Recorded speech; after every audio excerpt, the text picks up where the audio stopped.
Today we will learn the 32nd Shloka. Let's chant it to see what it says. Are you ready? Yes, I'm ready. Okay, repeat after me.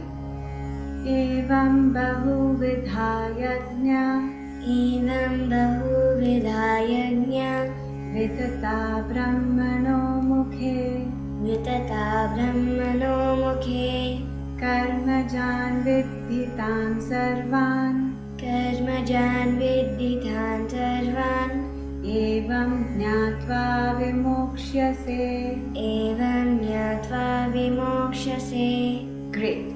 Let's chant it together now.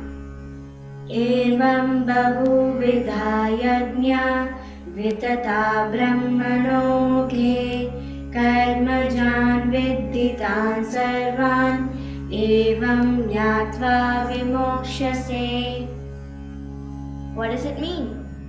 Summarizing the essence of all yajna practices described in the last several shlokas, Sri Krishna says, thus innumerable sacrifices are spread out in front of Brahman. Know them all to be born of action, thus knowing you shall be liberated.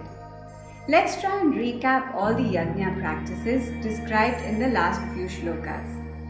The various activities outlined included cultivating inner awareness, gaining mastery over the senses, viewing all sense objects with objectivity, sacrifice of wealth and possessions, offering comforts as sacrifice, practicing yoga, gaining knowledge through study of scriptures, control of life forces, regulating the food we eat, and also regulating the quality and quantity of other sensory inputs into the body and mind.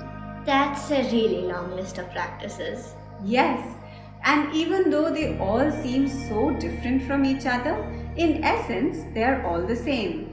How? All of these activities are meant to inculcate discipline and self-control. They are all action-oriented and designed to bring the body and mind under control.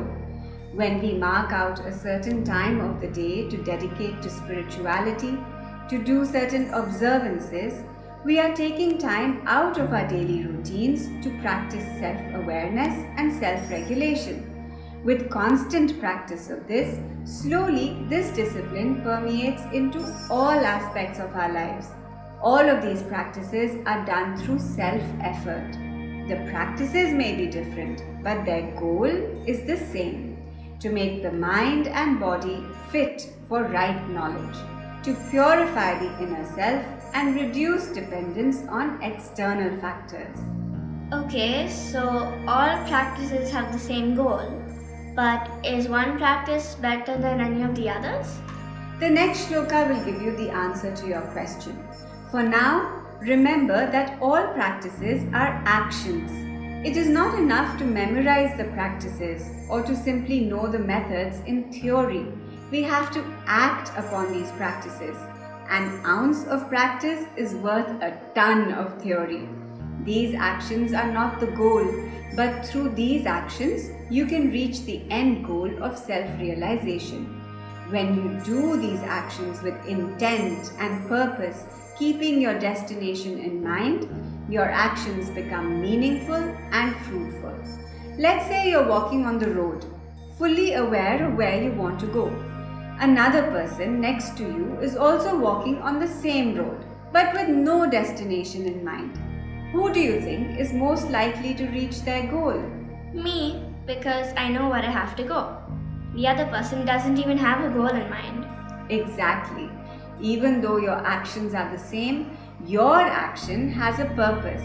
The other person is also walking, but with no end goal in mind, he is more likely to get distracted along the way. With no set destination, the efforts also lose their zeal and energy. So pick a practice that will benefit you the most, the one you are most inclined towards, and do it consistently, with dedication, keeping your goal in mind. With regular practice, you will gain the inner strength and stability required for gaining wisdom and knowledge. The next shloka talks about the value of right knowledge. We will learn it next time. For now, let's go to the meaning of this shloka.